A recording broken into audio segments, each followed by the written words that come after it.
Olá, amada igreja, como é bom mais uma vez poder transmitir a palavra do Senhor nesta semana.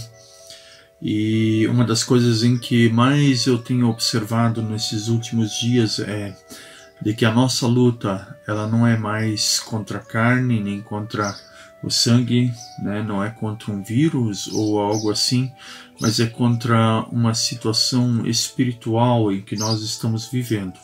A luta agora é uma luta contra espíritos e potestades em que querem destruir o reino do Senhor, o reino de Deus sobre a face da terra, através de conceitos, através de ideologias e através de medo. Você tem tido medo nesses últimos dias? Você tem aprendido a se revestir de toda a armadura em que Deus tem oferecido a você? Primeiro a gente tem que ter a ideia do que é a armadura. Lá a palavra do Senhor em Efésios capítulo 6, versículo 10 e a 11 diz assim: finalmente fortaleçam-se no Senhor e no seu forte poder. Vistam toda a armadura de Deus para poderem ficarem firmes contra as ciladas do diabo.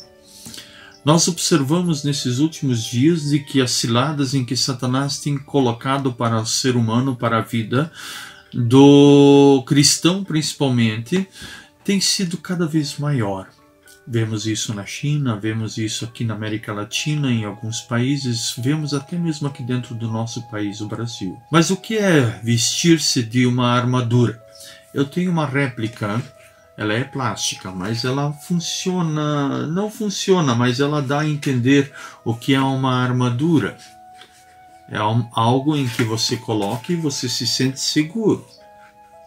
A armadura é algo em que vai te dar uma segurança. Mas toda armadura ela é segura, toda armadura ela é potente o suficiente para vencer uma batalha. Numa batalha, quando nós nos colocamos uma armadura, estamos seguros de que estaremos ali firmes e fortes e de que nada vai nos atingir? É claro que não. Quando me encontrava na Bahia, lá nós corríamos de moto. Fizemos uma pista ao lado da igreja. E o interessante é que nós colocávamos coletes e tudo mais, capacete. Mas quando nós caímos ou levávamos um tombo feio, mesmo assim doía muito.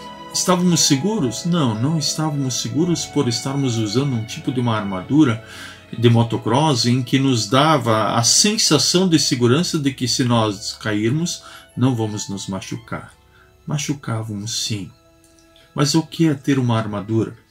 A armadura, a maioria das vezes, são objetos extremamente robustos, resistentes, e são objetos que foram muito utilizados na Idade Média, onde cada cavaleiro ou cada guerreiro tinha a sua armadura, algumas reluzentes, outras nem tanto, mas que impediam com que o fio da espada ou uma flecha penetrasse no corpo. Quando observamos em relação à armadura, hoje nós temos vários tipos de armaduras modernas em que impedem com que até mesmo um tiro seja fatal para a nossa vida. Mas a armadura de Deus, como ela funciona? Você já experimentou fazer uso da armadura de Deus? Em Efésios, nos fala a respeito de todas as partes em que nós devemos usar da armadura em que Deus nos oferece. Primeiro, vamos ver em relação a 3 pontos desta armadura, dos 6 em que Efésios oferece.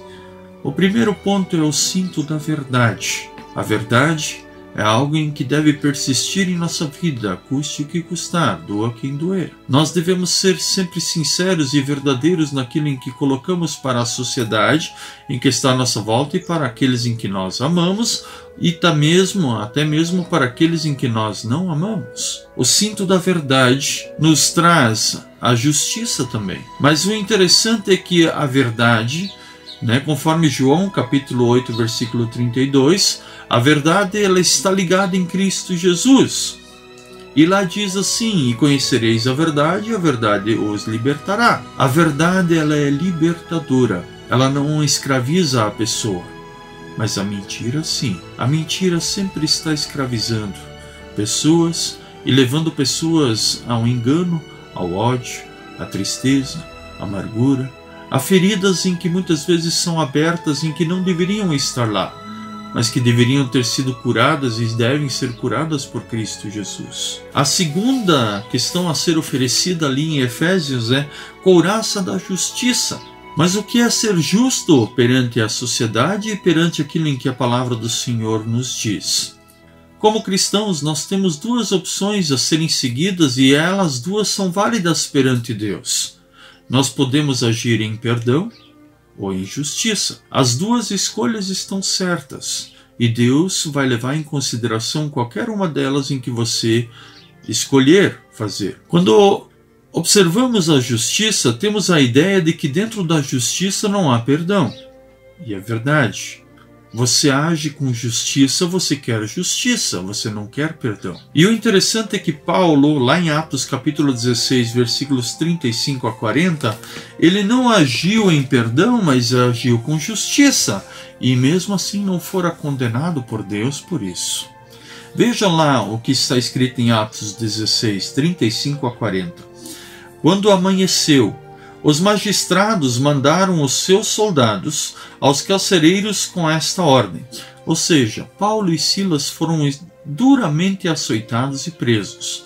Só que não houve um julgamento em relação a esses açoites e esta prisão. No outro dia, houve uma ordem para com os soldados de que eles os soltassem. E o texto continua dizendo: solte estes homens. O carcereiro disse a Paulo: os magistrados deram ordens para que você e Silas sejam libertos. Agora podem sair. Vão em paz. Se fosse você, o que você faria? Graças a Deus, então vamos sair dessa cidade, vamos sair desse lugar antes que nos aconteça algo pior, não é verdade? Talvez isso seria uma opção em que eu escolheria. Mas Paulo escolheu a opção da justiça. Paulo disse aos soldados: sendo nós cidadãos romanos, eles nos açoitaram publicamente sem processo formal e nos lançaram na prisão. E agora querem livrar-se de nós secretamente? Não, venham eles mesmos e nos libertem. Os soldados relataram isso aos magistrados, os quais, ouvindo que Paulo e Silas eram romanos, ficaram atemorizados. Vieram para se desculpar diante deles e, conduzindo-os para fora da prisão, pediram-lhes que saíssem da cidade. Depois de saírem da prisão, Paulo e Silas foram à casa de Lídia, onde se encontraram com os irmãos e os encorajaram, e então partiram. Algumas vezes temos que sim agir com justiça, e isso não é pecado. Pecado é você ser injusto. Mas quando a justiça é feita, aqueles em que fizeram a injustiça, a maioria das vezes não entendem o porquê disso tudo, mas sabem de que fizeram algo errado. Em terceiro lugar, sapatos da prontidão do Evangelho da Paz. Nós sempre temos que levar a paz aonde quer que estejamos. É claro que quando você opta em fazer justiça, não fazer justiça com as próprias mãos, mas exigindo justiça daquilo em que você foi prejudicado ou lesado, nem sempre tem paz. Nem sempre tem amor, tem perdão. Algumas vezes tem a esfio da espada mesmo e atritos violentos. Mas Paulo mesmo nos orienta em relação a isso, dizendo: irai-vos, mas não pequeis. Ou seja, o cristão ele deve sempre estar disposto a levar a paz aonde quer que esteja. E quando não existe paz, ele deve bater a sola dos sapatos e sair daquele lugar. Sapatos da prontidão do Evangelho da Paz.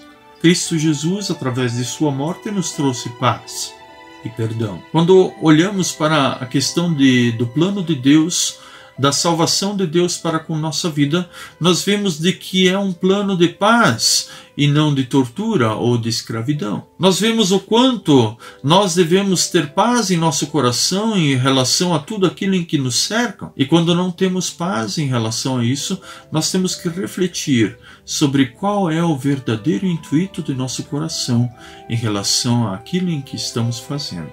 Semana que vem, ou na próxima, eu estarei continuando este estudo. Eu espero que você comece a se revestir de toda a armadura de Deus, que você comece a se preparar para dias difíceis. Não sabemos o que vai ser o dia de amanhã, mas sabemos que cada dia em que passa está sendo cada vez mais difícil. O que nós devemos é pedir a Deus para que Ele nos proteja e nos guarde, e nos revista de toda a armadura em que Ele tem proposto a nós. Que Deus te abençoe e até semana que vem. Um grande abraço.